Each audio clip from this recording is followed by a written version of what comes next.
Salam sejahtera, salam penuh sukacita. Bisa berjumpa kembali dengan Bapak Ibu sekalian, seluruh jemaat GCC, dan juga hamba-hamba Tuhan, para dosen teologi, dan juga mahasiswa teologi dimanapun Anda berada. Saya menyapa para hamba-hamba Tuhan dan dosen-dosen teologi dan mahasiswa teologi karena hari ini kembali saya akan membahas satu doktrin yang sangat penting, yaitu pembasuhan kaki. Satu doktrin yang boleh dikatakan sudah hilang dari gereja-gereja sekarang. Doktrin ini kami akan pancarkan melalui link YouTube kami, yaitu Suara Kebenaran GCC. Satu link YouTube yang banyak membahas tentang berbagai macam pengajaran-pengajaran di dalam Alkitab. Sehingga bisa dijadikan sebagai studi banding untuk Bapak Ibu sekalian. Nah, sebelum kita masuk ke dalam pembahasan kita, terlebih dulu kita akan berdoa. Mohon Tuhan Yesus bukakan hati dan pikiran kita. Tuhan Yesus memberikan hati seorang murid agar kita dapat belajar dengan tenang dan dengan rendah hati. Mari kita berdoa. Di dalam nama Tuhan Yesus Kristus kami berdoa. Tuhan dan Juru Selamat kami yang hidup, terima kasih penyertaan pimpinan-Mu. Sehingga hari ini kami kembali bisa belajar tentang kebenaran firman-Mu, khususnya sebuah doktrin yang mayoritas sudah tidak lagi dijalankan oleh gereja-gereja saat ini. Sehingga ini menjadi satu pertanyaan bagi kami, apakah masih perlu dijalankan atau tidak? Yaitu doktrin pembasuhan kaki. Engkau yang membuka pikiran kami, Engkau yang singkapkan bagi kami, jika basuh kaki masih perlu dijalankan, apa alasannya? Dan jika tidak perlu lagi dijalankan, apa alasannya? Supaya kami mengerti dan kami akan melangkah ke kiri atau ke kanan, supaya kami tidak melanggar perintah-perintah-Mu.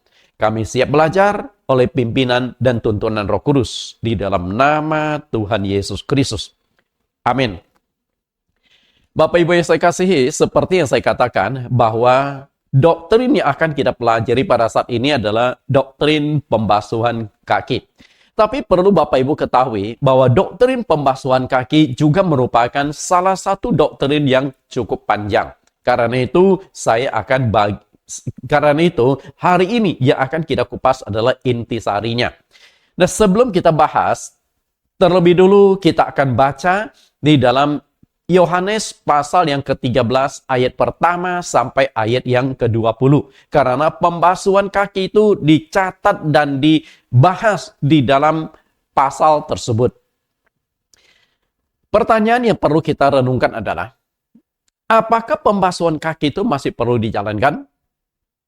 Bapak Ibu yang saya kasih, terutama kepada hamba-hamba Tuhan, para aktivis gereja, dan juga mahasiswa-mahasiswa teologi. Saya katakan sekali lagi ulang, apakah pembasuhan kaki itu masih perlu dijalankan? Saya yakin mayoritas dari Bapak Ibu sekalian akan mengatakan tidak perlu lagi dijalankan. Pasti Bapak Ibu juga punya alasan, punya argumentasinya sendiri. Nah, mungkin hanya sebagian kecil yang mengatakan, Pak Nathan, basuh kaki masih perlu dijalankan. Karena itu antara yang pro dan kontra itu, maka hari ini kita akan kupas, hari ini kita akan gali lebih tajam, gali lebih dalam. Karena saya yakin, dari kedua kelompok ini, tidak harus dilakukan dan tetap harus dilakukan, masing-masing punya argumentasi secara teologis dan secara Alkitab. Saya yakin, Bapak Ibu yang mengatakan basuh kaki tidak perlu dijalankan lagi, Bapak Ibu juga akan kutip ayat-ayat Alkitab. Menggunakan argumentasi-argumentasi secara teologi. Demikian pula, ketika saya katakan, basuh kaki ya masih harus dijalankan. Saya juga akan kutip ayat Alkitab dan juga memberikan argumentasi-argumentasi secara teologis. Tapi perlu Bapak Ibu ketahui, yang namanya kebenaran tidak mungkin dua-duanya benar. Alkitab itu tidak menganut konsep dua-duanya benar. Atau ini benar, itu juga benar. Dengan kata lain, Alkitab itu tidak abu-abu. Alkitab itu antara hitam atau putih. Kenapa saya katakan demikian? Karena Yesus sendiri mengatakan, jika iya, katakanlah iya. Jika tidak, katakanlah tidak. Selebihnya dari itu adalah dari kuasa si jahat. Artinya, hitam atau putih, perlu atau tidak perlu, itu saja. Namun sebelum kita kupas lebih jauh, kita akan baca dulu perikop yang membahas tentang pembasuhan kaki di dalam Injil Yohanes pasal 13 ayat pertama sampai ayat yang ke-20. Bapak Ibu mau baca di handphone, mau baca di laptop, silakan. Tapi saya sudah munculkan di layar juga sehingga kita mungkin bisa sama-sama lihat di layar tersebut. Saya akan bacakan, Bapak Ibu mau baca bersama dengan saya juga boleh. Injil Yohanes pasal 13 ayat pertama sampai ayat yang ke-20. Ayat pertama, sementara itu sebelum hari raya Paskah mulai, Yesus telah tahu bahwa saatnya sudah tiba untuk beralih dari dunia ini kepada Bapa. Sama seperti ia senantiasa mengasihi murid-muridnya, demikianlah sekarang ia mengasihi mereka sampai kepada kesudahannya. Mereka sedang makan bersama dan iblis telah membisikkan rencana dalam hati Yudas Iskariot, anak Simon, untuk mengkhianati dia. Yesus tahu bahwa Bapanya telah menyerahkan segala sesuatu kepadanya dan bahwa ia datang dari Allah dan kembali kepada Allah. Lalu bangunlah Yesus dan menanggalkan jubahnya. Ia mengambil sehelai kain lenan dan mengikatkannya pada pinggangnya. Kemudian ia menuangkan air ke dalam sebuah basi dan mulai membasuh kaki murid-muridnya. Lalu menyekanya dengan kain yang terikat pada pinggangnya itu. Maka sampailah ia kepada Simon Petrus. Kata Petrus kepadanya, Tuhan, engkau hendak membasuh kakiku. Bapak Ibu yang saya kasih, kita berhenti sejenak di ayat yang ke-6. Saat Yesus membasuh kaki sampai kepada Petrus, Petrus mempertanyakan, untuk apa sih melakukan pembasuhan kaki? Kenapa Petrus bertanya demikian? Karena Yesus tidak memberitahukan dahulu kepada murid-muridnya. Hei murid-muridku, besok kita akan lakukan pembasuhan kaki ya? Tidak. Saat itu Yesus lakukan secara mendadak. Nah, pertanyaan Petrus juga mewakili hamba-hamba Tuhan hari ini, ngapain sih basuh kaki? Oke? Lalu ayat yang ke-7. Jawab Yesus kepadanya, apa yang kuperbuat engkau tidak tahu sekarang, tetapi engkau akan mengertinya kelak. Kata Petrus kepadanya, engkau tidak akan membasuh kakiku sampai selama-lamanya. Jawab Yesus, jikalau aku tidak membasuh engkau, engkau tidak mendapat bagian dalam aku. Perhatikan dialog antara Tuhan Yesus dengan Petrus di ayat yang ke-8. Di ayat yang ke-8 ini Petrus masih berusaha menolak pembasuhan kaki. Tapi dia berkata, engkau tidak akan membasuh kakiku selama-lamanya. Di sini mengandung konsep, Petrus itu seakan-akan menganggap basuh kaki itu harus dilakukan rutin selama-lamanya. Sebenarnya tidak, pembasuhan kaki hanya dilakukan satu kali seumur hidup. Sama seperti baptisan. Oke? Nah, tujuan basuh kaki itu ada di ayat yang ke-8. Mendapat bagian di dalam Tuhan Yesus. Dengan kata lain, kalau engkau belum menerima pembasuhan kaki, engkau belum mendapat bagian di dalam Tuhan Yesus Kristus. Oke, saya akan kupas di bagian bawah nantinya. Ayat 9.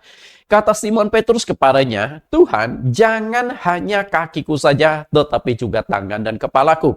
Kata Yesus kepadanya, barang siapa telah mandi, ia tidak usah membasuh diri lagi selain membasuh kakinya. Karena ia sudah bersih seluruhnya. Juga kamu sudah bersih, hanya tidak semua. Sebab ia tahu siapa yang akan menyerahkan dia. Karena itu ia berkata, tidak semua kamu bersih. Sesudah ia membasuh kaki mereka, ia mengenakan pakaiannya dan kembali ke tempatnya. Lalu ia berkata kepada mereka, mengertikah kamu apa yang telah kubuat kepadamu? Kamu menyebut aku dari guru dan Tuhan. Dan katamu itu tepat, sebab memang akulah guru dan Tuhan. Jadi, jikalau aku membasuh kakimu, aku yang adalah Tuhan dan gurumu, maka kamu pun wajib saling membasuh kakimu. Sebab aku telah memberikan suatu teladan kepada kamu, supaya kamu juga berbuat sama seperti yang telah kuperbuat kepadamu. Ayat 16. Aku berkata kepadamu, sesungguhnya seorang hamba tidaklah lebih tinggi daripada tuannya, ataupun seorang utusan daripada dia yang mengutusnya. Jikalau kamu tahu semuanya ini, maka berbahagialah kamu jika kamu melakukannya. Bukan tentang kamu semua aku berkata, aku tahu siapa yang telah kupilih, tetapi haruslah genap nas ini. Orang yang makan rotiku telah mengangkat tumitnya terhadap aku. Aku mengatakannya kepadamu sekarang juga sebelum hal itu terjadi, supaya jika hal itu terjadi, kamu percaya bahwa akulah dia. Ayat yang terakhir di ayat yang ke-20. Aku berkata kepadamu, sesungguhnya barang siapa menerima orang yang kuutus, ia menerima aku. Dan barang siapa menerima aku, ia menerima dia yang mengutus aku. Di dalam ayat yang ke-8, Yesus berkata kepada Petrus, kalau aku tidak membasuh kaki kamu, kamu tidak mendapat bagian dalam aku. Oke? Nah, saat ini Tuhan Yesus tidak ada bersama dengan kita. Dia ada di sorga. Bagaimana kita mendapatkan pembasuhan kaki dari Tuhan Yesus? Caranya adalah di ayat yang ke-20. Lewat utusan Tuhan. Artinya, hamba-hamba Tuhan harus melakukan pembasuhan kaki mewakili Tuhan Yesus karena engkau hamba-hamba Tuhan adalah utusan Tuhan yang akan mewakili Tuhan Yesus melakukan pembasuhan kaki kepada jemaat. Karena itu, jika Bapak, Ibu, pendeta-pendeta, para dosen-dosen teologi, Anda masih merasa sebagai utusan Tuhan, maka Anda wajib melakukan pembasuhan kaki kepada jemaat-jemaatnya Tuhan. Supaya mereka mendapat bagian di dalam Tuhan Yesus. Oke, jelas di sini ya. Karena itu, ketika kita melakukan pembasuhan kaki, kita katakan, dalam nama Tuhan Yesus Kristus, aku membasuh kaki engkau. Nah, jemaat itu kakinya dibasuh satu-satu. Oke, kita akan kupas lebih dalam topik ini. Materi pembasuhan kaki, saya tadi sudah katakan, cukup panjang. Terdiri dari 7 sesi. 6 sesi lah, 6 sesi. Dan karena ini adalah sesi intisarinya. Kita lihat sesi yang pertama, basuh kaki adalah salah satu sakramen di dalam Alkitab. Yang kedua, ada perintah dari Tuhan Yesus untuk dilakukan. Yang ketiga, ada hubungannya dengan keselamatan. Yang keempat, basuh kaki ada 2 bagian. Yaitu bagian pengajaran. Pengajaran saling mengasihi, melayani, mengampuni, rendah hati, menjaga kesucian. Ada 5 pengajaran yang bisa kita pelajari dari pembasuhan kaki. Tapi ada bagian yang kedua, yaitu bagian sakramen. Nah, bagian sakramen inilah yang sudah tidak dijalankan lagi oleh gereja-gereja sekarang. Kemudian yang kelima, teknis pembasuhan kaki. Dari video yang kelima ini akan mengajarkan bagaimana sih cara-cara melakukan pembasuhan kaki seperti petunjuk dari Tuhan Yesus. Dan yang keenam, saya menekankan ulang lebih jauh lagi, tujuan pembasuhan kaki adalah mendapat bagian di dalam Tuhan Yesus. Karena intisari pembasuhan kaki itu ada di sana. Nah, kemudian sesi yang ketujuh, intisari doktrin pembasuhan kaki. Sesi yang ketujuh adalah gabungan dari sesi pertama sampai sesi yang ke-6. Karena itu Bapak Ibu, kita akan pelajari doktrin tersebut hari ini adalah kesimpulan, boleh dikatakan gabungan. Karena saya tahu orang Indonesia itu malas belajar. Maka belum tentu para hamba-hamba Tuhan, para aktivis gereja, mahasiswa teologi, bahkan terutama jemaat-jemaat rela dan mau belajar dari sesi 1 sampai sesi yang ke-6. Sehingga saya buatlah satu sesi intisarinya, gabungan dari sesi 1 sampai sesi yang ke-6. Oke, kita akan belajar. Sesi yang ketujuh, intisari dari pembasuhan kaki. Mengapa hamba-hamba Tuhan gereja sekarang tidak lagi melakukan pembasuhan kaki? Tadi saya katakan, mereka tidak melakukan pembasuhan kaki pasti punya alasan-alasannya. Tapi saya yakin mereka tidak melakukan pembasuhan kaki karena mereka tidak mengetahui tujuan dan manfaat dari basuh kaki. Sama seperti Petrus. Tadi dia menolak pembasuhan kaki. Di dalam Yohanes pasal 13 ayat yang ke-6, Petrus berkata, Tuhan, engkau hendak membasuh kakiku. Dengan kata lain, Tuhan Yesus, apa nggak salah engkau membasuh kakiku? Aku ini siapa? Aku ini orang berdosa.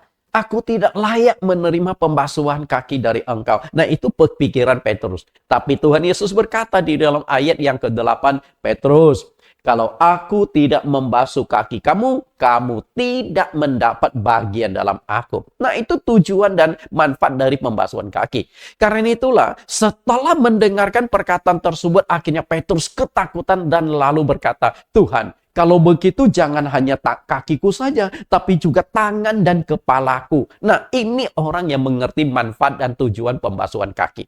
Karena itulah saya yakin jika umat Kristen mengerti tujuan dan manfaat basuh kaki, mereka akan minta kepada pendeta masing-masing. Pak Pendeta, saya mau basuh kaki. Walaupun Anda masuk ke satu sinode yang tidak mengajarkan tentang pembasuhan kaki. Perlu Bapak Ibu ketahui bahwa kadang-kadang kebenaran Alkitab itu terselip di dalam ayat-ayat. Kalau Anda tidak bisa menarik keluar, maka Anda itu tidak akan bisa menemukan kebenaran tersebut. Jadi, seperti ikan. Anda tidak akan bisa memakan ikan itu kalau tidak memisahkan antara daging ikan dengan tulang ikan. Maka Anda harus bisa tarik keluar dagingnya, tulangnya Anda buang, karena gimana makan tulang. Oke? Sehingga Anda baru bisa menikmati daging ikan. Nah, demikian pula ayat-ayat Alkitab. Kalau Anda hanya baca saja, tidak gali, tidak selidiki, tidak menarik keluar ayat-ayat yang begitu penting untuk kita jalankan, Anda tidak akan menemukannya. Coba, Bapak Ibu yang saya kasih, coba perhatikan gambar apakah ini. Oke, perhatikan baik-baik. Gambar apa ini? Saya berikan 5 detik. 1, 2, 3, 4, 5. Sudah ketemu gambar apa? Mungkin sekilas Anda akan berkata, oh itu gambar pemandangan Pak Pendeta Nathan. Jadi kita lihat ada sebuah pohon melengkung. Nah, kemudian di bawah pohon itu ada sepasang muda-mudi bergandengan sedang menatap ke pantai. Ya, lagi mesraan. Nah, kemudian ada air, lalu di seberang itu ada daratan, ada pepohonan, dan kalau Anda jeli melihat lebih jauh lagi, di sana juga masih ada daratan dan ada pepohonan. Betul nggak? Tapi apakah Anda menemukan dari gambar ini ada siluet seorang bayi yang sedang berbaring? Anda temukan nggak? Saya berikan waktu sedikit lagi. Coba Anda perhatikan. Anda temukan nggak ada seorang bayi yang sedang berbaring? Nah, mulai dengan, oh ya Pak Nathan, saya temukan. Nah, oke, kita lihat. Ini dia. Oke. Seorang bayi sedang berbaring. Nah, atau saya tebalkan. Nah, ini dia. Lebih jelas lagi. Betul? Karena itu, demikian pula Alkitab ini, banyak ayat-ayat Alkitab kalau Anda tidak gali, tidak cermati, tidak selidiki, Anda tidak bisa menarik keluar untuk dijadikan sebagai pegangan, sebagai pengajaran-pengajaran yang sangat penting bagi kita. Makanya, orang yang rajin membaca Alkitab tidak otomatis memahami kebenaran Alkitab. Saya ketemu sama seorang pendeta. Dia sudah baca Alkitab puluhan kali. Tapi setelah itu saya dialog dengan beliau, banyak kebenaran-kebenaran yang beliau tidak mengerti. Kemudian ada satu lagi pendeta. Dia berkata, Pak Nathan, saya sudah 9 kali membaca rutin dari Perjanjian Lama sampai Kitab Wahyu. Itu baca rutin ya. Kalau baca hanya buka satu pasal atau satu kitab itu sudah sering. Tapi rutin urutan 9 kali. Tapi apakah dia menemukan kebenaran? Banyak kebenaran yang terlewat oleh dia. Sehingga satu kali ketemu dengan saya dialog dengan beliau, bahkan akhirnya pendeta tersebut menerima apa yang saya sampaikan, lalu beliau ambil keputusan minta dibaptis ulang. Nah, setelah dibaptis, lalu dia menerima pembasuhan kaki yang sesuai dengan Alkitab. Bayangkan, seorang pendeta, tapi baptisan yang diterimanya dulu masih belum sesuai Alkitab. Dan dia belum pernah menerima pembasuhan kaki. Oke, nah pendeta itu berasal dari Aceh.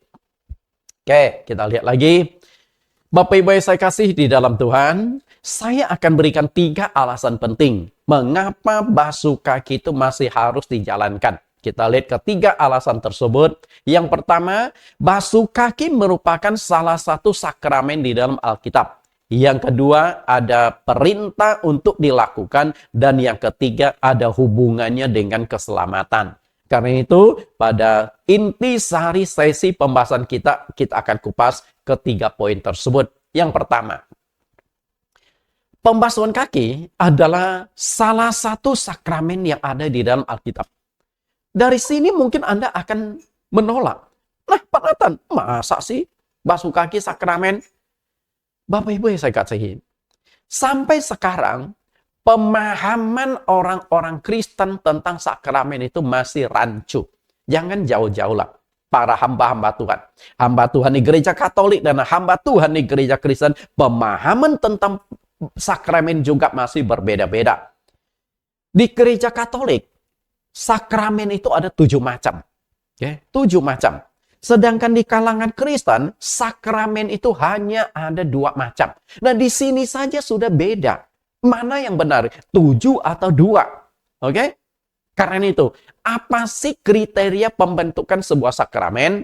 Ada 3 kriteria. Yang pertama, ada contoh langsung dari Tuhan. Yang kedua, ada perintah untuk dilaksanakan. Dan yang ketiga, ada hubungannya dengan keselamatan. Mestinya sakramen harus memenuhi 3 unsur tersebut. Nah, sekarang kita coba masukkan sakramen yang diakui baik oleh gereja Kristen maupun oleh gereja Katolik. Oke? Kita akan masukkan. Yang kita lihat jenis-jenis sakramen, kemudian ada contoh dari Tuhan, kemudian ada perintah untuk dilakukan, dan ada hubungannya dengan keselamatan. Tapi kita akan buktikan berdasarkan ayat-ayat Alkitab, tidak asal comot. Kita masukkan yang pertama, baptisan air. Semua denominasi Katolik maupun Kristen setuju bahwa baptisan air adalah sakramen. Kenapa demikian? Karena ada contoh dari Tuhan. Yesus dibaptis. Setelah itu ada perintah dari Tuhan Yesus untuk dijalankan. Dan yang ketiga, baptisan ada hubungannya dengan keselamatan. Oke. Lalu yang kedua, sakramen perjamuan kudus. Ada contoh dari Tuhan. Saat sebelum dia ditangkap dan disalibkan, Tuhan Yesus mengadakan perjamuan kudus bersama dengan murid-muridnya. Kemudian ada perintah. Tujuannya adalah untuk memperingati kematian Tuhan Yesus. Dan ada hubungan dengan keselamatan. Di dalam Yohanes pasal 6 ayat yang ke-54, Tuhan Yesus berkata, orang yang makan roti dan tubuh Tuhan akan dibangkitkan mendapatkan kehidupan yang kekal dan dibangkitkan pada akhir zaman. Artinya perjamuan kudus ada hubungannya dengan keselamatan. Bapak Ibu yang saya kasihi, jika baptisan air dan perjamuan kudus dianggap sakramen karena memenuhi 3 syarat sakramen dan dilakukan oleh gereja-gereja, kenapa pembasuhan kaki tidak dimasukkan sebagai sakramen? Karena memenuhi ketiga kriteria tersebut. Kenapa? Dengan kata lain, pembasuhan kaki setara atau sederajat dengan 2 sakramen yang sudah saya kupas di sini. Kita coba masukkan pembasuhan kaki. Oke. Pembasuhan kaki ada contoh dari Tuhan. Artinya, Tuhan Yesus lakukan kepada murid-muridnya. Setelah itu ada perintah di Yohanes pasal 13 ayat 14 sampai ayat yang ke-15. Dan pembasuhan kaki ada hubungannya dengan keselamatan. Karena Tuhan Yesus berkata, jikalau aku tidak membasuh kaki kamu, kamu tidak mendapat bagian dalam aku. Itu penting sekali. Nah, mengenai keselamatan, saya akan kupas di bagian bawahnya. Jika diperbandingkan, bukankah pembasuhan kaki itu posisinya sama persis dengan sakramen baptisan air, dengan sakramen perjamuan kudus? Karena memenuhi ketiga kriteria tersebut. Kalau begitu, kenapa basuh kaki ini diabaikan oleh para hamba-hamba Tuhan? Kemungkinan kurang memahami doktrin tentang pembasuhan kaki. Nah, dari sini saya bisa menarik sebuah kesimpulan kecil bahwa yang namanya sakramen di dalam Alkitab itu ada 3. Oke, ada 3. Karena yang memenuhi kriteria itu hanya 3 ini. Kalau Katolik memasukkan pernikahan sebagai sakramen, jelas tidak memenuhi kriteria tersebut. Kenapa? Karena Yesus tidak memberikan contoh menikah. Yesus tidak menikah. Dan pernikahan di dalam perjanjian baru bukan perintah tapi pilihan. Kalau di dalam perjanjian lama memang perintah. Terutama setelah manusia diciptakan. Beranak cuculah dan berkembang biak penuhi bumi. Nah saat ini Paulus katakan di 1 Korintus pasal yang ke-7, pernikahan itu bukan perintah lagi, tapi pilihan, kebebasan. Nah, apakah pernikahan ada hubungan dengan keselamatan? Jelas nggak ada. Berarti pernikahan tidak bisa masukkan sakramen. Makanya kalangan Kristen rata-rata mayoritas tidak setuju pernikahan dimasukkan sebagai sakramen. Berarti kan Katolik dengan Kristen ada beda pemahaman. Makanya pemahaman tentang sakramen itu harus jelas dan tuntas. Yang kedua, ada perintah untuk dilaksanakan. Kenapa kita melakukan basuh kaki? Karena memang ada perintah. Kita analisa perintahnya tersebut. Perintah Tuhan Yesus. Tadi saya sudah ungkapkan ada 3 macam sakramen dan 3-tiganya itu ada perintah. Yang pertama adalah baptisan air. Yang kedua, perjamuan kudus, dan yang ketiga pembasuhan kaki. Baptisan air dijalankan dan diakui sebagai sakramen oleh semua denominasi gereja. Demikian pula perjamuan kudus dijalankan dan diakui sebagai sakramen. Tapi persoalannya adalah basuh kaki. Tidak dijalankan. Kenapa tidak dijalankan? Karena tidak diakui sebagai salah satu sakramen di dalam Alkitab. Oke? Yang salah siapa? Saya yakin Bapak Ibu sebagai hamba Tuhan yang pernah benar-benar sekolah teologi, Anda juga tidak diajarkan di sekolah teologi. Berarti mulanya itu dari sekolah teologi. Jika di sekolah teologi tidak pernah mengajarkan, calon-calon pendeta, mahasiswa-mahasiswa teologi, basuh kaki itu harus dijalankan loh. Anda setelah lulus jadi pendeta, Anda tidak akan lakukan. Karena itulah saya tidak semata-mata akan menyalahkan para pendeta-pendeta, tapi saya akan lebih menyalahkan para dosen-dosen teologi. Karena saya juga dosen teologi, mengajar di beberapa STT, makanya saya akan tegur, saya akan katakan bahwa para dosen-dosen teologi, hati-hati, pengajaran kita akan menentukan ke depannya. Karena mahasiswa teologi setelah lulus, mereka akan mempraktekkan apa yang mereka dapatkan di sekolah teologi.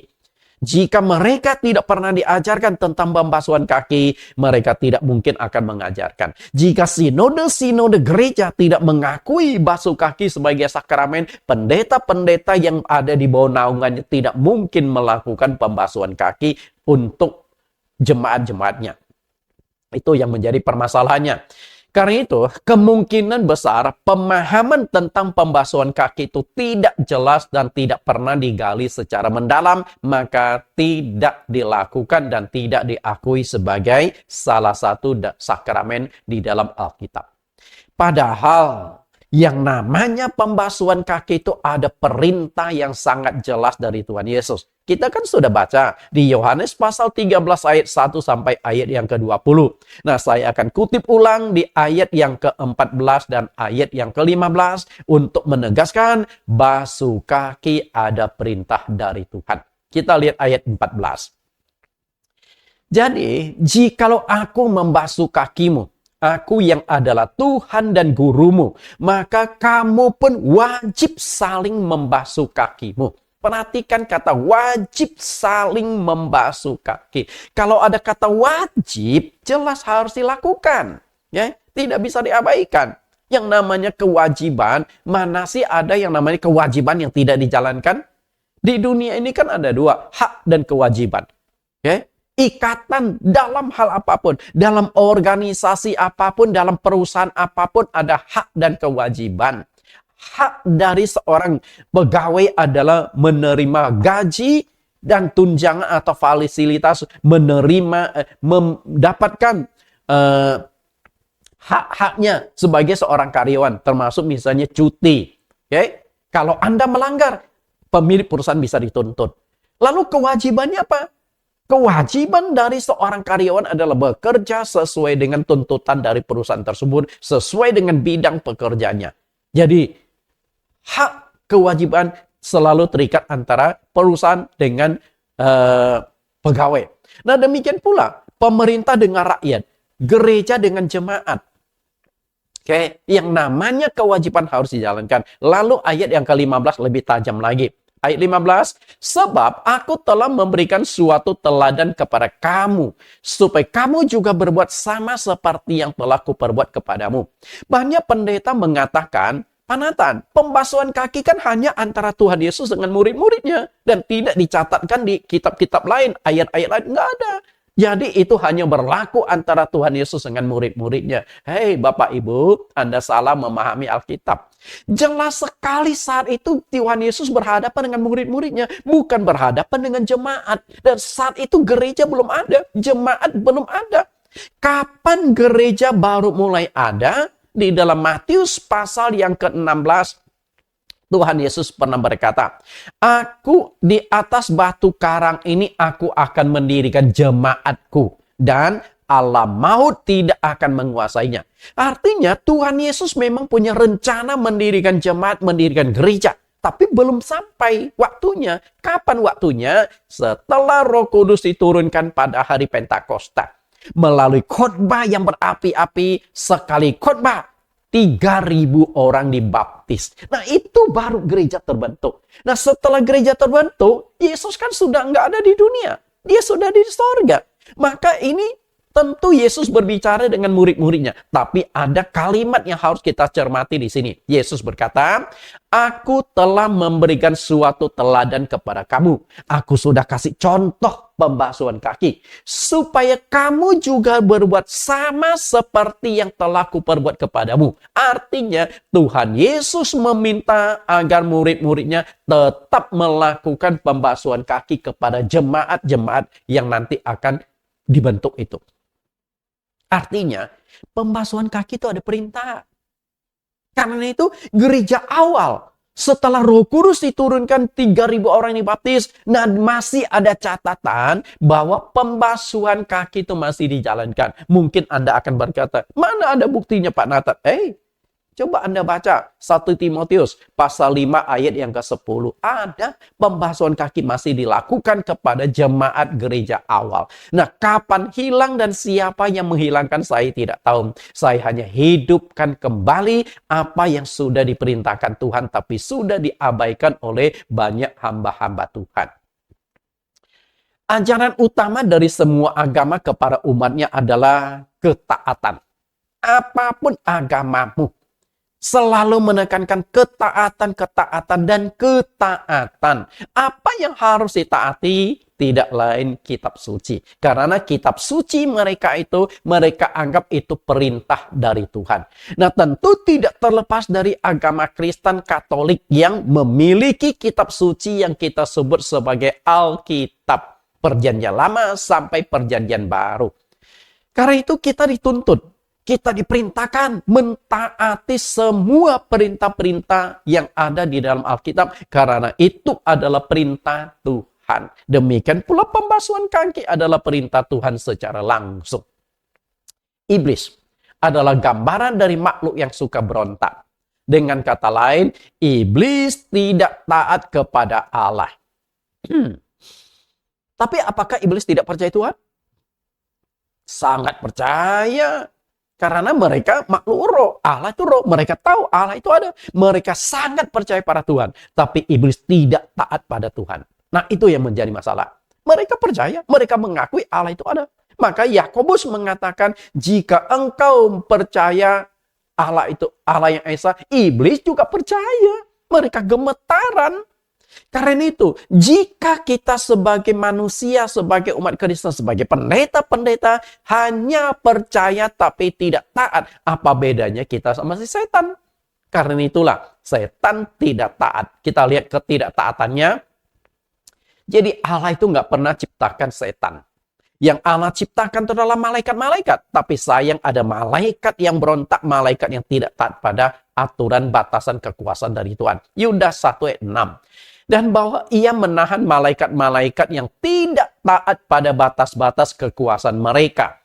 Tetapi yang meninggalkan tempat kediaman mereka dengan belenggu abadi di dalam dunia kekelaman sampai penghakiman pada hari besar. Nah, disinilah malaikat yang tidak taat itu melakukan pemberontakan, melakukan kudeta, ingin menggulingkan tata Allah, sehingga sekelompok besar malaikat itu yang jahat, yang ingin berontak itu berperang melawan malaikat yang masih mau mempertahankan Allah sebagai penguasa sorga. Kedua kelompok malaikat itu sama-sama kuat karena sama-sama makhluk roh.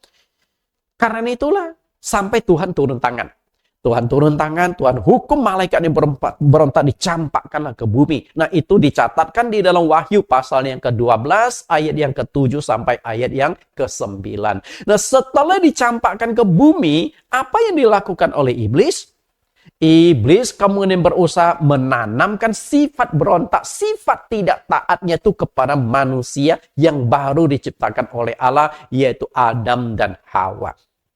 Ketika iblis melihat ada peluang, ada perintah dari Tuhan. Pohon pengetahuan tentang yang baik dan yang jahat itu jangan kau makan buahnya. Sebab pada hari engkau memakannya pastilah engkau mati. Ini ada perintah, ada larangan. Nah, tinggal manusia mau taat apa enggak. Karena itulah iblis melihat ada peluang untuk membuat manusia berontak, untuk membuat manusia melanggar perintah Tuhan. Karena kalau ada perintah, maka ada peluang untuk melanggar perintah. Oke? Iblis memanfaatkan kesempatan tersebut, menanamkan sifat berontak, menanamkan sifat tidak taatnya kepada Adam dan Hawa, dan hasilnya itu apa? Apakah mereka berhasil? Iblis berhasil? Iblis sangat berhasil. Dan akhirnya nenek moyang kita melanggar perintah Tuhan. Sifat tidak taat dari iblis berusaha ditanamkan dalam gereja kepada hamba-hamba Tuhan dan umat yang mengaku sebagai milik Tuhan. Apa itu? Yaitu pembasuhan kaki. Kan Anda tidak taat. Jelas sekali basuh kaki itu ada perintah dari Tuhan Yesus. Di Yohanes pasal 13 ayat 14 sampai ayat yang ke-15. Kalau ada perintah, jalankan. Enggak usah nanya kiri kanan, enggak usah terlalu pintar menafsirkan. Saking pintar menafsirkan, akhirnya salah tafsir. Anda tidak menjalankan lagi. Benar enggak? Perintah Tuhan, jalankan saja. Polos-polos sedikitlah kita jadi hamba Tuhan. Jadi umat Kristen. Jangan terlalu pintar, karena terlalu pintar justru dimanfaatkan iblis untuk pelintir ayat Alkitab. Sehingga Anda menjadi salah menjalankan. Kita polos saja. Kalau perintah Tuhan, ya udah kita jalankan. Bapak Ibu yang saya kasihi, memakan buah pohon pengetahuan tentang yang baik dan jahat, kelihatan tuh masalah itu sepele loh. Oke? Masa sih makan buah pohon satu biji saja dibelah dua lagi? Tuhan bisa murka? Ini pemandangan pemahaman Adam dan Hawa. Tentu pemahaman tersebut itu sudah ditanamkan oleh iblis. Tuhan kan berkata, jika pada hari engkau memakannya, pastilah engkau mati. Tapi iblis berkata apa? Di Kejadian pasal yang ketiga. Di dalam Kejadian pasal yang ketiga, kalau tidak salah ayat yang keempat, iblis berkata, sekali-kali kamu tidak akan mati. Artinya dilonggarkan. Masa sih makan buah pengetahuan baik dan jahat sampai Tuhan akan hukum kamu? Enggak lah, coba dulu. Belum tentu. Nah itu dia, sepele, meringankan, meremehkan. Dan demikian pula, masalah pembasuhan kaki. Yang dipermasalahkan Allah itu sebenarnya bukan masalah makan buah pohon tersebut. Karena Tuhan sudah kasih pilihan. Saya yakin di Taman Eden itu ada ratusan jenis buah-buah yang boleh dimakan sepuasnya. Sampai enek. Sampai Anda tidak akan muat lagi perut Anda. Silakan makan, silakan pilih, silakan nikmati. Hanya ada satu yang tidak boleh dimakan. Buah pohon pengetahuan tentang yang baik dan jahat. Oke? Jadi, masalahnya itu bukan karena buah itu mahal atau buah itu langka, bukan itu. Yang Tuhan permasalahkan adalah ketaatan manusia. Ketaatan manusia. Kalau mereka tidak mau taat, ya sudah, pelanggaran terjadi. Karena apa? Dosa terjadi. Dosa itu apa? Di 1 Yohanes pasal 3 ayat yang keempat, dosa adalah pelanggaran hukum-hukum Allah. Karena itu, di dalam Kejadian pasal 3, ketika Adam dan Hawa makan buah pengetahuan baik dan jahat, mereka dikatakan berdosa. Tapi di Kejadian pasal 3 tidak ada kata dosa. Anda boleh cari. Cek ayat demi ayat, kata demi kata, huruf demi huruf. Tidak ada 4 huruf D-O-S-A, dosa. Tidak ada. Tapi di Kejadian pasal 3 sudah ada dosa. Kenapa? Karena sudah ada pelanggaran terhadap hukum Allah. Maka Yohanes katakan dosa adalah pelanggaran hukum Allah. Karena ketidaktaatan. Iblis berhasil.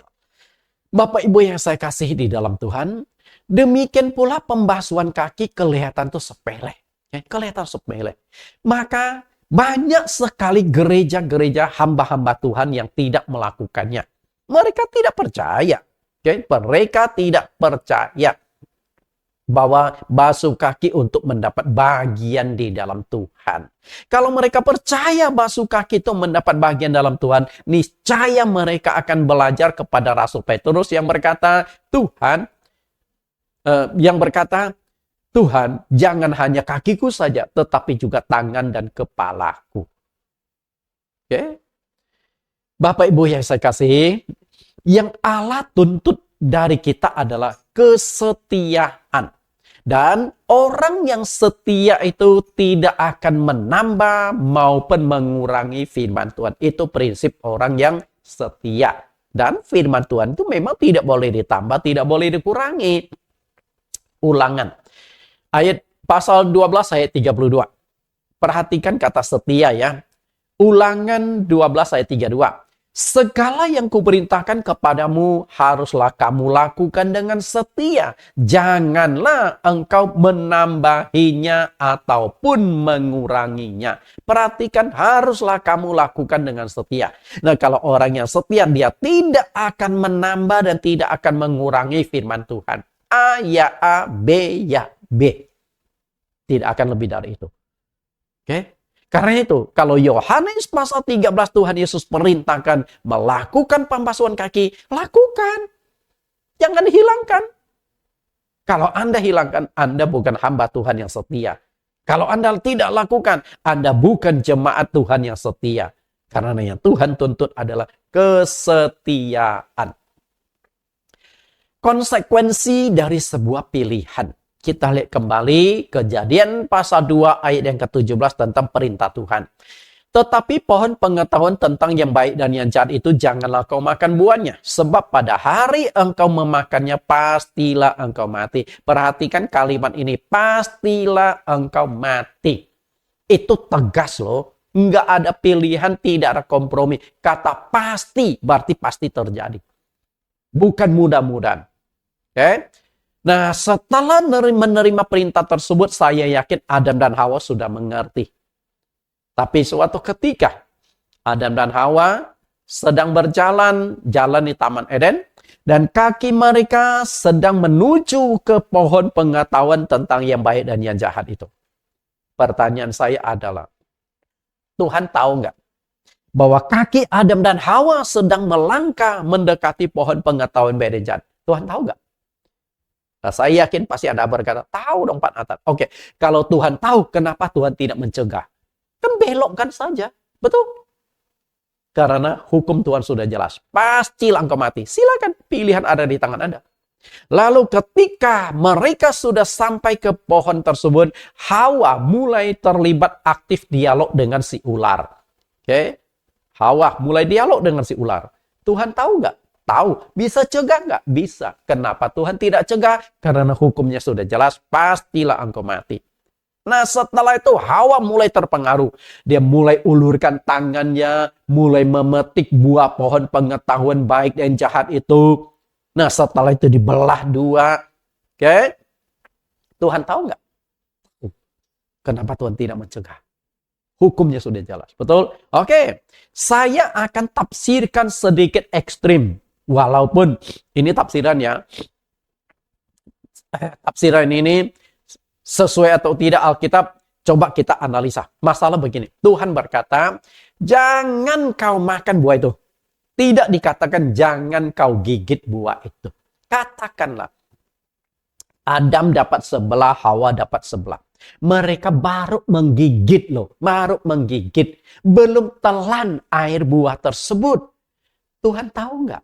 Tahu lah. Bisa cegah nggak? Bisa.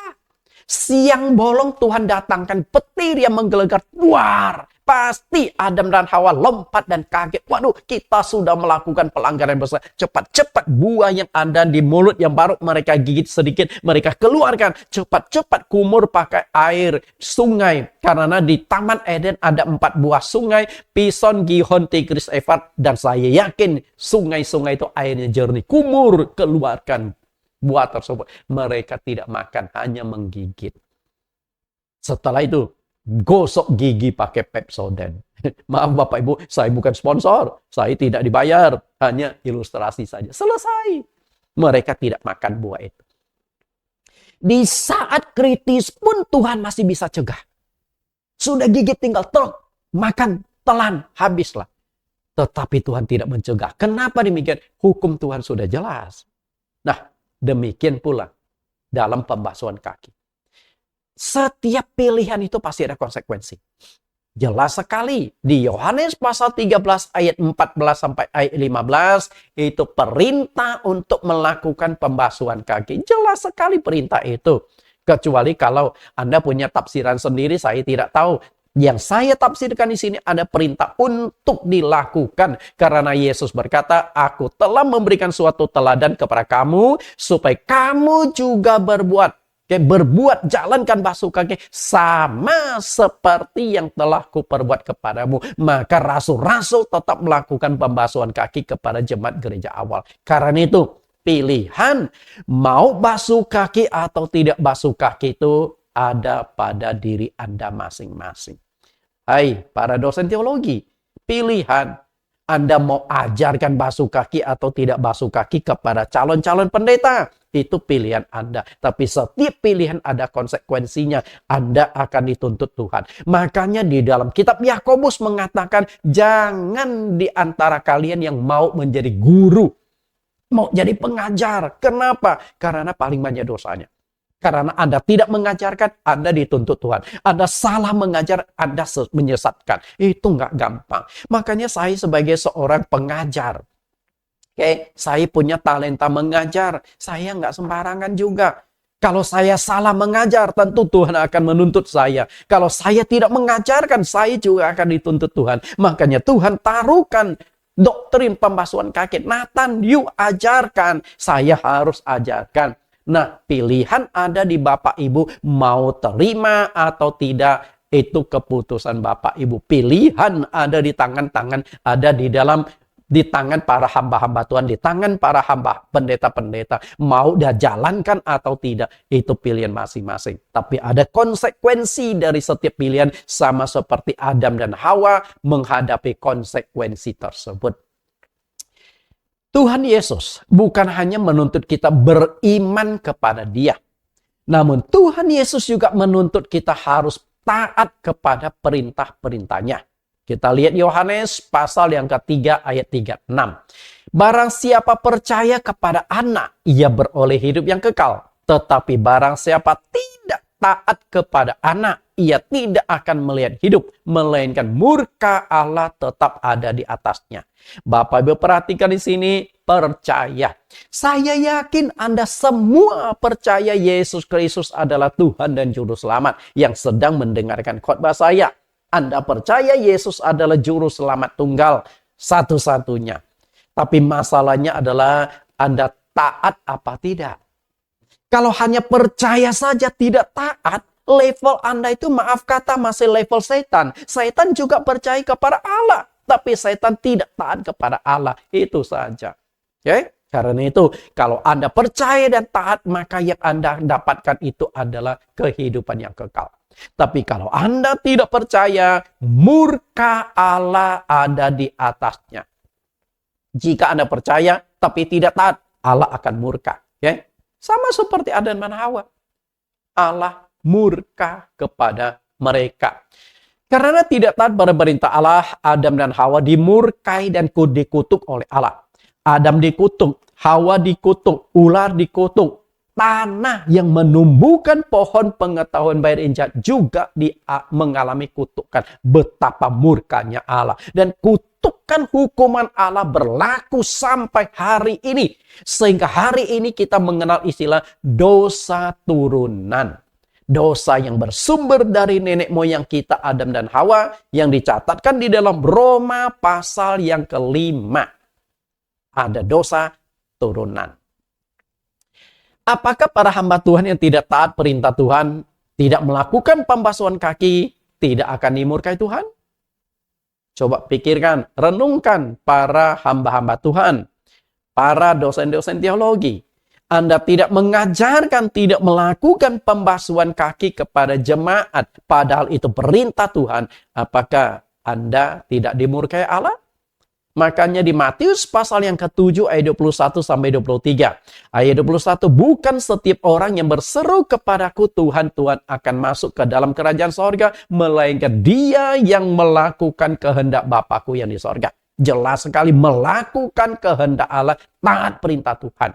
Ayat yang ke-22, pada hari terakhir banyak orang akan berseru kepadaku, Tuhan, Tuhan, bukankah kami bernubuat demi namamu, mengusir setan demi namamu, dan melakukan menyembuhkan penyakit demi namamu juga? Lalu di ayat yang ke-23 di Matius pasal yang ke-7, pada waktu itulah aku berterus terang. Okay. Pada waktu itu aku berterus terang, itu sudah waktu penghakiman, baru Tuhan berterus terang, you salah, you tidak jalankan pembasuhan kaki. Enyalah daripadaku sekalian pembuat kejahatan. Bukankah Allah murka karena ketidaktaatan kita? Karena itu lakukanlah pembasuhan kaki. Lukas pasal 6 ayat 46. Mengapa kamu berseru kepadaku, Tuhan, Tuhan, padahal kamu tidak melakukan apa yang kukatakan? Sama seperti Matius pasal 7 ayat 21. Bukan setiap orang yang berseru kepadaku, Tuhan, Tuhan, dan akan masuk ke dalam kerajaan sorga. Karena itu, apakah pembasuhan kaki bukan perintah Tuhan? Kalau Anda berseru kepada nama Tuhan, pujiannya luar biasa, ibadahnya luar biasa, tapi tidak taat melakukan perintah Tuhan. Bukankah akan terjadi seperti Matius 7 ayat 21 sampai 23? Mereka yang tidak taat juga bisa lakukan mujizat. Menyembuhkan orang, melakukan tanda heran mujizat, bernubuat. Tapi di ayat yang ke-23 di Matius pasal yang ke-7, Tuhan berkata, aku tidak mengenal engkau, enyalah daripadaku kalian pembuat kejahatan. Jangan sampai ayat itu terjadi. Kita belajar pada ketaatan 12 murid Tuhan Yesus dalam hal pembasuhan kaki. Okay? Tentang ketaatan kita belajar kepada mereka. Kita analisa ketaatan dan ketundukan 12 murid ketika Yesus membasuh kaki mereka. Saya bagi menjadi 2 kelompok. 11 murid dan Rasul Petrus. Karena Petrus ini agak unik sedikit. Okay? Kita analisa 11 murid dulu. Ketaatan mereka. Ketika Yesus membasuh kaki 11 murid, apakah di dalam hati mereka tidak akan bertanya, apa ya yang dilakukan oleh guru kita ya? Karena masalahnya adalah, Yesus itu lakukan praktek dulu, bukan teori dulu. Kalau Yesus berikan teori dulu, murid-muridku, besok atau minggu depan, kita akan lakukan pembasuhan kaki. Aku akan basuh kaki kalian ya, tujuannya bla bla bla bla. Kalau Yesus jelaskan lebih dulu, mungkin pertanyaan-pertanyaan di dalam pikiran murid akan reda. Tapi Yesus tidak jelaskan. Langsung satu hari ketika ada waktu kosong mereka bersama-sama, Yesus ambil satu baskom, diisi air, lalu mengikat pinggang, pinggangnya diikat dengan sehelai kain, kemudian dibasuh kaki murid satu demi satu, setelah itu dilap kering pakai kain yang terikat pada pinggangnya. Bapak, Ibu, apakah mereka tidak akan bertanya? Mereka pasti bertanya, tapi nggak ada satupun yang komplain. Dari 11 murid tidak ada satupun yang bertanya, Tuhan, Kenapa mesti basuh kaki? Untuk apa melakukan pembasuhan kaki? Mereka hanya tunduk saja. Karena mereka percaya apapun yang dilakukan oleh guru mereka, apapun yang dilakukan Tuhan Yesus kepada mereka, pasti punya tujuan. Sama seperti jangan engkau bertanya, Tuhan kenapa engkau mati di kayu salib? Nggak usah ditanyakan, dia mati untuk menebus dosamu. Dia melakukan sesuatu untukmu. Seumur hidup, dari lahir sampai mati, Yesus mempersembahkan dirinya untuk manusia, untuk Anda dan untuk saya. Demikian pula waktu basuh kaki pasti punya tujuannya. Mereka hanya percaya dan taat saja. Itu 11 murid. Nah, Petrus agak berbeda. Awalnya Rasul Petrus juga sempat menolak pembasuhan kaki. Lihat kembali Yohanes pasal 13 ayat 6. Maka sampailah ia kepada Simon Petrus. Kata Petrus kepadanya, Tuhan, engkau hendak membasuh kakiku. Perhatikan tanda tanya di ujungnya. Kayaknya Petrus itu mendapat giliran terakhir. Kayaknya ya kalau kita baca di sini.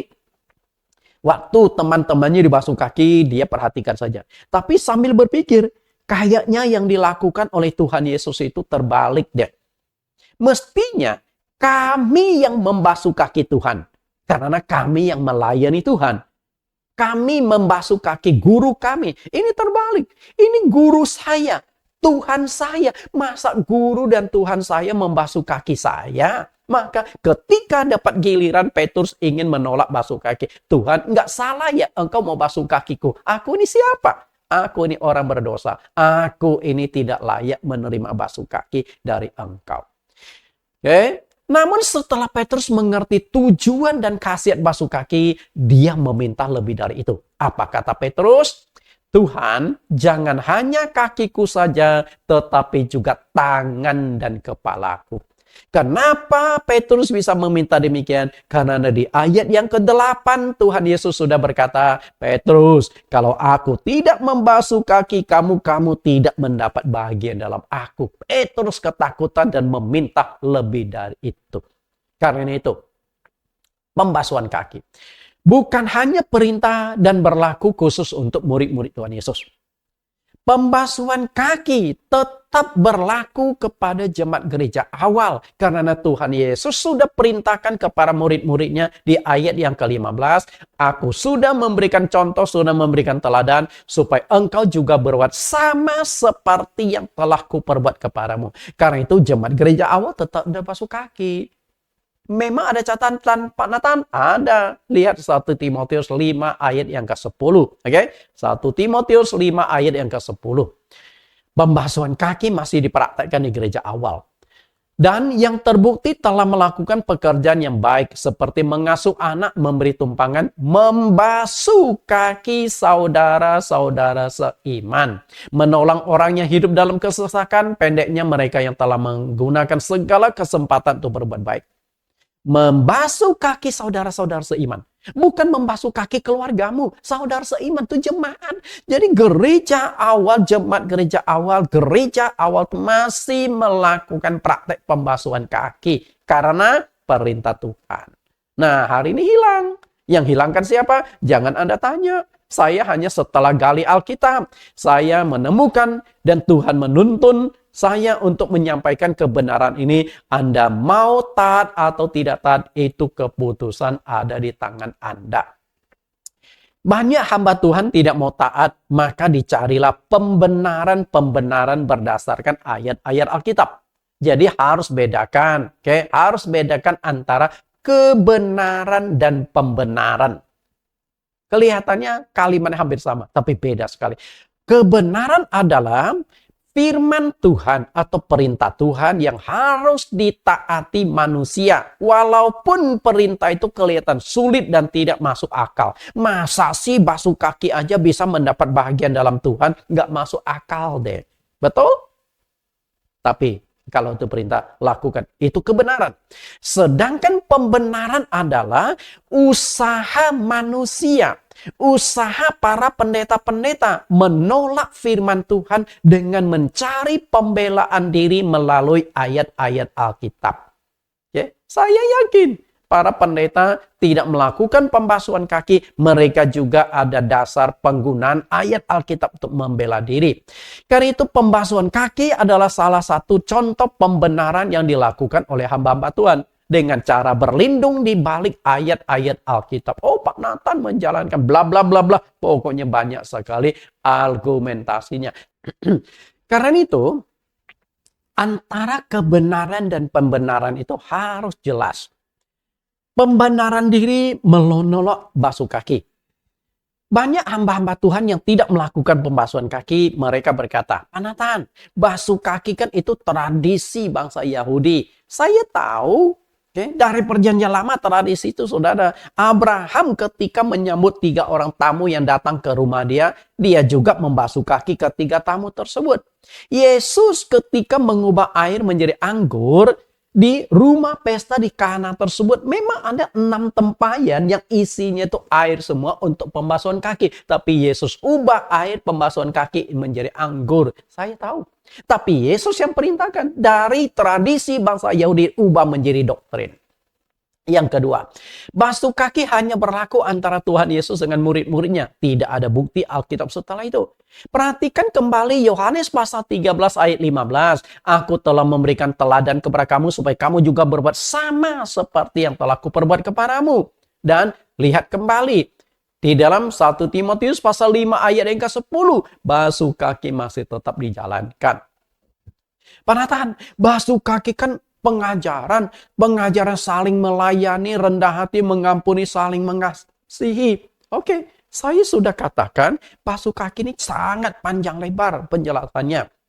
Ternyata basuh kaki ada 2 macam di Alkitab. Bagian pengajaran dan bagian sakramen.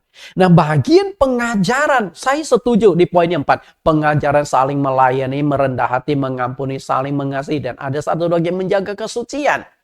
Oke, itu bagian pengajaran. Tapi bagian sakramen jangan diabaikan. Dilakukan hamba Tuhan. Nah, Yesus berkata, kalau aku tidak basuh kaki kamu tidak dapat bagian dalam aku. Itu bagian sakramen. Itu bukan bagian pengajaran. Oke. Padahal basuh kaki itu jelas sekali diperintahkan Tuhan Yesus untuk dilakukan. Jelas sekali diperintahkan. Kita analisa lebih tajam ayat ini. Jadi, jikalau aku membasuh kakimu, aku yang adalah guru dan Tuhanmu. Guru dan Tuhan itu selalu mengajarkan 2 hal, teori dan praktek. Diajarkan teori, kenapa basuh kaki harus dijalankan, nah setelah itu dia akan praktekkan. Sama juga saya. Sebelum membasuh kaki jemaat-jemaat saya akan ajarkan dulu kenapa harus basuh kaki. Setelah itu saya basuh kaki mereka. Kamu pun wajib saling membasuh kaki. Kata wajib itu artinya harus dilakukan. Perintah. Lalu yang sebab aku telah memberikan suatu teladan kepada kamu. Artinya sudah ada contoh loh. Kalau sudah ada contoh dan sudah ada perintah saja Anda tidak mau lakukan. Bagaimana kalau tidak ada contoh dan tidak ada perintah? Sama seperti baptisan. Yesus berikan contoh di baptis. Contoh baptisan Tuhan itu apa? Dibaptis dengan cara diselam. Tetap aja muncul baptisan perci. Diselam di mana? Di sungai Yordan, artinya di sumber air. Tetap saja banyak melakukan baptisan. Bukan di sumber air. Sudah ada contoh masih tidak melakukan. Kemudian supaya kamu juga berbuat. Ini adalah perintah harus dilaksanakan. Oke? Perintah harus dilaksanakan. Sama seperti yang telah kuperbuat kepada persis seperti contoh Tuhan. Berarti ini bagian sakramen.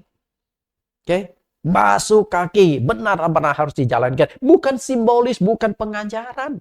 Tapi harus dipraktekkan. Kemudian, semua gereja terjebak 2 pandangan yang berbeda. Tidak harus dilakukan dan tetap harus dilakukan.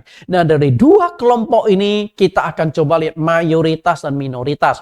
Mayoritas 95% gereja-gereja pendeta-pendeta tidak melakukan pembasuhan kaki. Nah, sisa 5% yang mungkin masih melakukan pembasuhan kaki. Dan saya termasuk yang 5% itu. Saya tahu ada sinode-sinode tertentu yang masih melakukan pembasuhan kaki. Masih ada. Karena itu, gereja Anda termasuk yang mana? Termasuk mayoritas atau termasuk minoritas? Coba Anda renungkan. Karena apa? Jangan bangga Anda ada di posisi mayoritas. Jangan bangga. Dan yang minoritas yang 5%, jangan berkecil hati karena yang selamat itu ada di posisi minoritas. Karena Tuhan Yesus berkata di dalam Lukas pasal 13 ayat 23, ada seorang yang berkata kepadanya, Tuhan, sedikit sajakah orang yang diselamatkan? Ketika Yesus ditanya apakah yang selamat masuk surga itu banyak orang, Yesus tidak menjawab ya maupun tidak. Tapi Yesus berkata di Matius 22:14, sebab banyak yang dipanggil tetapi sedikit yang dipilih. Anda mau masuk yang sedikit atau yang banyak? Yang sedikit itu orang-orang pilihan yang taat pada firman Tuhan, yang menjalankan perintah Tuhan. Dan yang sedikit ini yang akan diselamatkan. Anda tahu nggak? Oke, karena itu, lihat gambar ini, sangat bagus. Banyak orang yang salah jalan tetapi mereka tenang saja. Karena banyak yang sama-sama salah. Jadi, amanlah kita sama-sama salah. Oke. Beranilah untuk menjadi benar walaupun Anda hanya seorang diri.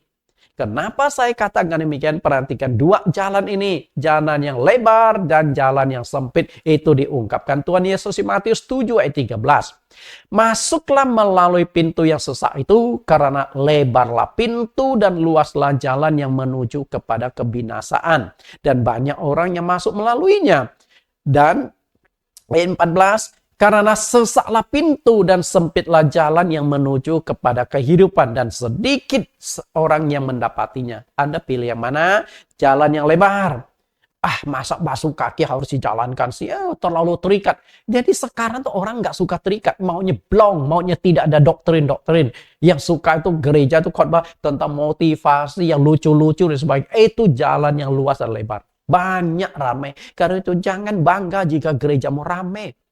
Dan jangan berkecil hati jika gerejamu sedikit kalau taat pada firman Tuhan. Oke, sedikit orang yang selamat. Karena itu, perhatikan di sini hanya seorang diri. Mungkin dari sekian puluh juta pendeta, saya termasuk yang seorang diri. Coba mempromosikan basuh kaki harus dijalankan. Basuh kaki harus dijalankan. Basuh kaki itu perintah Tuhan. Basuh kaki itu mengandung kebenaran untuk mendapat bagian dalam Tuhan. Ada janji tentang keselamatan. Saya promosikan. Saya sampaikan lewat YouTube. Tapi apa artinya segenggam garam di lautan? Apa artinya? Tidak ada arti. Tapi setidaknya Anda yang sedang menonton video saya ini, bagikanlah kepada orang lain. Kalau itu menurut Anda adalah sebuah kebenaran. Bagikan. Supaya segenggam garam ini akan berdampak kepada banyak orang. Supaya banyak orang yang akhirnya memperoleh anugerah keselamatan. Karena itu jangan menyangka ajaran kita sudah benar. Karena banyak ajaran yang sama seperti Anda atau mayoritas. Makanya Amsal 14 ayat 12 mengatakan ada jalan yang disangka orang lurus tetapi ujungnya menuju maut. Anda jangan menyangka kami tidak basuh kaki aman-aman saja sudah benar. Belum tentu. Pada waktu itulah aku berterus terang, kata Tuhan Yesus, terlambat. Yang terakhir. Oke, ini yang terakhir. Basuh kaki ada hubungannya dengan keselamatan. Kenapa kita harus lakukan basuh kaki? Karena ada hubungannya dengan keselamatan. Kunci untuk memperoleh keselamatan itu adalah ketaatan. Matius 19 ayat 16. Ada seorang datang kepada Yesus dan berkata, Guru, perbuatan baik apakah yang harus kau perbuat untuk memperoleh hidup yang kekal? Ada seorang pemuda kaya ingin masuk ke sorga. Karena di dunia dia sudah dapatkan semuanya. Kenikmatan dunia. Dia ingin bisa masuk ke sorga juga. Dia datang kepada Yesus. Apa yang harus aku lakukan untuk memperoleh hidup yang kekal?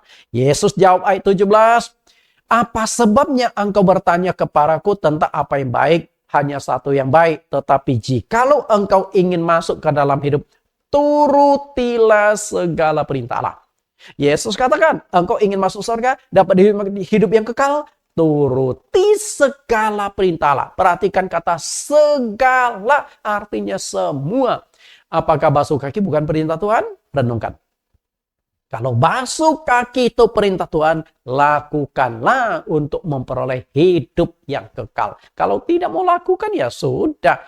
Karena itulah tadi saya sudah bukakan Yohanes pasal 3 ayat 36, bahwa Tuhan Yesus itu bukan hanya meminta kita percaya kepada Dia, tapi taat kepada Dia untuk memperoleh hidup yang kekal. Maka lihat kembali, percaya kepada Yesus dan taati perintah-perintahnya. Maka yang akan engkau dapatkan adalah beroleh hidup yang kekal. Jadi percaya, taat, hidup kekal. Saya selalu tanamkan dua hal ini. Percaya, taati firman Tuhan, engkau akan mendapatkan kehidupan yang kekal. Jadi sederhana sekali, betul? Nah, pembasuhan kaki ada hubungannya dengan keselamatan. Kita baca ulang dialog antara Tuhan Yesus dengan Petrus di bawah ini. Lihat kembali Yohanes 13 ayat yang ke-6. Maka sampailah ia kepada Simon Petrus. Kata Petrus kepadanya, Tuhan, engkau hendak membasuh kakiku. Petrus ingin menolak basuh kaki dari Tuhan. Menolak pembasuhan kaki dari Tuhan karena Petrus merasa tidak layak. Dia sebagai orang kecil, sebagai orang berdosa, tidak layak.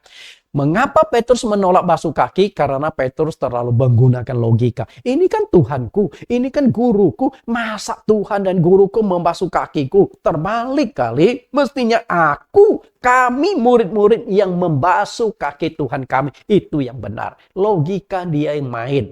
Sama juga pendeta-pendeta yang tidak membasuh kaki. Saya yakin logika yang main. Masa sih? Basuh kaki hanya simbolis dan macam-macam lah.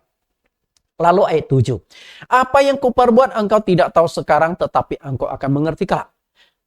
Apa yang kuperbuat engkau tidak tahu sekarang. Artinya, Yesus tuh maunya setelah membasuh kaki, baru dia jelaskan kenapa dia melakukan basuh kaki. Tapi rupanya Yesus kasih praktek dulu. Makanya murid-murid kebingungan. Tetapi engkau akan mengertinya kelak. Artinya, Tuhan berharap suatu saat Petrus akan mengerti kenapa dia basuh kaki. Artinya, Yesus pasti akan jelaskan suatu saat kenapa aku basuh kaki kalian. Karena kan masih ada waktu bersama dengan mereka kan. Tapi Petrus tidak sabaran.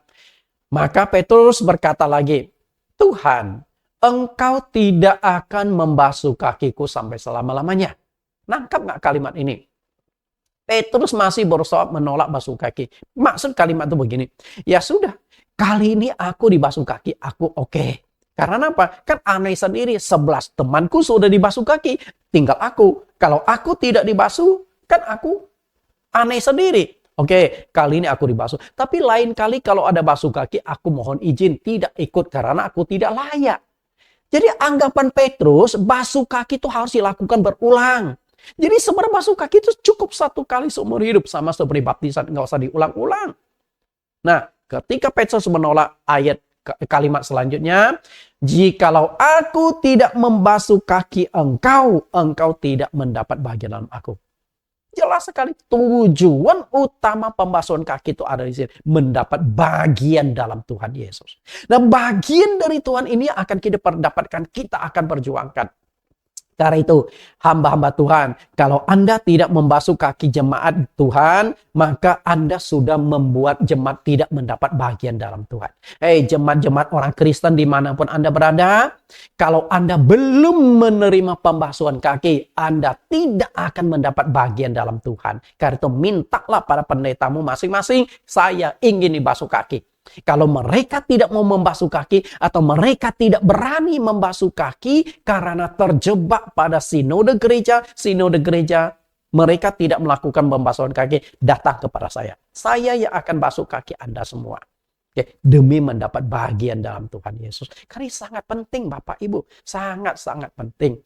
Mendapat bagian dalam Tuhan Yesus. Begitu Petrus mendengar penjelasan Tuhan Yesus, tujuan basuh kaki adalah mendapat bagian di dalam Tuhan Yesus. Petrus takut sekali lalu dia berkata, Tuhan, jangan hanya kakiku saja, tetapi juga tangan dan kepalaku.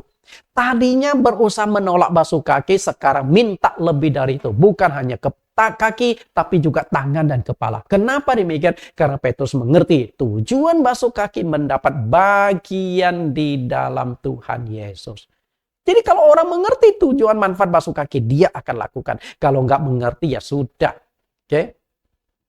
Karena itu, lakukanlah pembasuhan kaki. Kita lihat lebih tajam, mendapat bagian dalam Tuhan Yesus. Bagian apa sih yang akan kita dapatkan dari pembasuhan kaki? Coba kita analisa lebih tajam. Yesus berkata, kalau aku tidak basuh kaki kamu, kamu tidak mendapat bagian dalam aku. Bagian dalam hal apa? Oke, kita analisa ya. Bagian dalam hal apa? Bagian panggilan sorgawi. Ibrani 3 ayat 14. Karena kita telah beroleh bagian di dalam Kristus. Perhatikan bagian dalam Kristus. Asal saja kita teguh berpegang kepada akhirnya pada keyakinan iman kita yang semula. Perhatikan. Lalu ayat 1. Sebab itu, saudara-saudara yang kudus yang mendapat bagian dalam panggilan sorgawi, pandanglah kepada rasul dan imam yang kita akui, yaitu Yesus. Perhatikan, beroleh bagian dalam Kristus. Bagian di dalam Kristus itu apa? Bagian panggilan sorgawi. Karena itu jangan main-main. Mendapat bagian dalam Yesus melalui pembasuhan kaki itu ada kaitan dengan sorgawi, ada kaitan dengan keselamatan. Mendapat bagian dalam keselamatan. Karena tujuan utama Yesus datang ke dunia adalah menyelamatkan kita. Kemudian bagian yang lain adalah bagian kekal dalam kerajaan Allah. Ibrani 9 ayat 15. Karena itu ia adalah pengantara dari suatu perjanjian baru, supaya mereka yang telah terpanggil dapat menerima bagian kekal yang dijanjikan. Sebab ia telah mati untuk menebus pelanggaran-pelanggaran yang telah dilakukan selama perjanjian yang pertama. Bagian kekal yang Tuhan janjikan.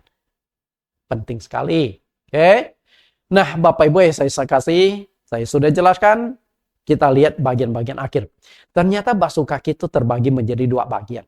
Bagian pengajaran dan bagian sakramen. Nah, bagian pengajaran ada 5 pengajaran penting yang disampaikan lewat pembasuhan kaki. Pengajaran saling mengasihi, saling melayani, saling mengampuni, rendah hati, dan menjaga kesucian. Itu 5 pengajaran dari pembasuhan kaki. Oke. Kemudian ada bagian sakramen. Nah, yang mendapat bagian di dalam Tuhan Yesus itu adalah bagian sakramen. Bukan bagian pengajaran. Karena apa? Yesus kan berkata, kita lebih tajam deh, mendapat bagian dalam Tuhan itu. Yang mendapat bagian dalam Tuhan itu bagian pengajaran atau bagian sakramen. Yang mendapat bagian dalam Tuhan itu adalah bagian sakramen. Atau lebih tajamnya, yang mendapat bagian dalam Tuhan itu yang membasuh atau yang dibasuh. Yang membasuh atau yang dibasuh. Itu harus kita lihat dengan jelas. Ternyata yang mendapat bagian dalam Tuhan itu adalah yang dibasuh atau yang bukan yang membasuh. Karena itu yang mendapat bagian dalam Tuhan itu bagian sakramen. Artinya, pendeta membasuh kaki jemaat, yang mendapat bagian dalam Tuhan adalah jemaat. Karena Yesus berkata, Petrus, kalau aku tidak membasuh kaki kamu, kamu tidak mendapat bagian dalam aku. Oke? Nah, orang yang kakinya dibasuh, belum tentu bisa melayani, belum tentu bisa mengasihi, mengampuni, rendah hati, dan belum tentu bisa menjaga kesucian. Tapi karena kakinya dibasuh, dia mendapat bagian dalam Tuhan. Jadi jelas sekali ya. Karena itu, yang mendapat bagian dalam Tuhan adalah yang kakinya dibasuh. Karena itu, jemaat dimanapun Anda berada, kalau kakimu belum dibasuh oleh hamba-hamba Tuhan, engkau tidak akan mendapat bagian dalam Tuhan. Peran seorang pendeta itu sangat penting. Karena jika Anda tidak memberikan pengajaran yang benar kepada jemaat Tuhan akan binasa. Karena apa? Anda tidak memberikan pengajaran yang sesuai Alkitab. Oke? Karena itu yang saya lakukan saat ini adalah Matius 15:14. Biarkanlah mereka orang buta yang menuntut orang buta. Jika orang buta menuntut orang buta, pasti keduanya jatuh ke dalam lubang. Orang buta tuntun orang buta. Jangan sampai ini terjadi pada diri kita. Kita mengikuti pendeta yang salah, akhirnya pendeta buta, kita juga buta, dua-duanya jatuh ke dalam lubang. Tuhan Yesus berkati. Kita tundukkan kepala kita berdoa. Di dalam nama Tuhan Yesus Kristus, kami berdoa. Tuhan, terima kasih Engkau sudah memberikan satu pengajaran yang penting tentang pembasuhan kaki. Walaupun pengajaran intisari pembasuhan kaki cukup panjang, tapi kami mendapatkan halnya sangat penting karena berkaitan dengan keselamatan. Semoga siapapun yang mendengarkan pengajaran ini, mereka membagikannya kepada orang lain, menyebarkannya lagi, dan setelah mereka mengerti dan mereka melakukan, terutama para hamba-hamba Tuhan, para dosen-dosen teologi. Terima kasih Tuhan atas pengajaran hari ini. Kami telah berdoa di dalam nama Tuhan Yesus. Amin. Bapak Ibu yang saya kasihi, materi pembasuhan kaki ini cukup panjang, ada 6 sesi. Nah, ini adalah sesi kesimpulan atau sesi intisari. Karena itu bagi Bapak Ibu yang ingin mempelajari secara lengkap tentang pembasuhan kaki, bisa masuk ke link YouTube kami, yaitu Suara Kebenaran GCC. Sampai bertemu di lain kesempatan dengan pengajaran-pengajaran yang menarik, dan silakan kunjungi link YouTube Suara Kebenaran GCC.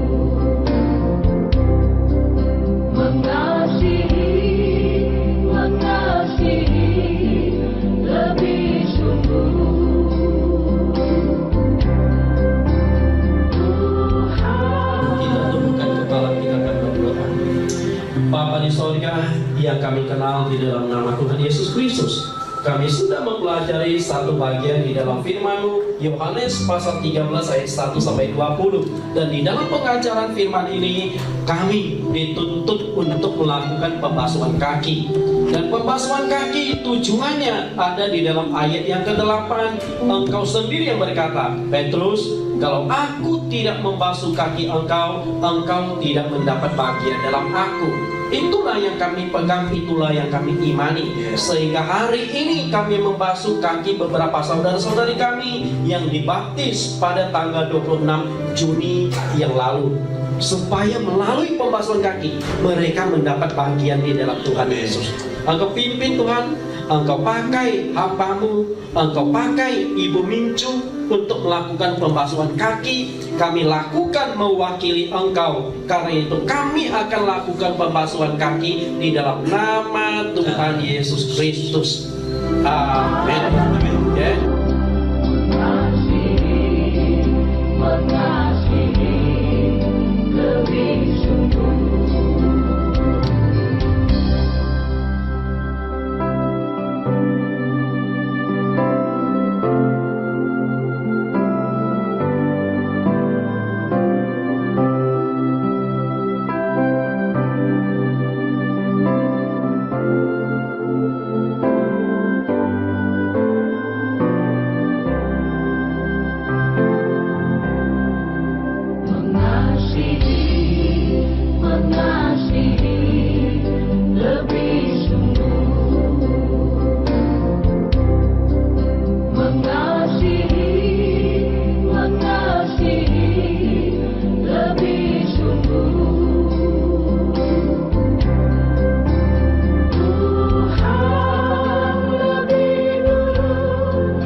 Bapa di surga yang kami kenal dalam nama Yesus Kristus, hari ini telah kami lakukan salah satu sakramen yang Engkau perintahkan di dalam firman-Mu, yaitu pembasuhan kaki.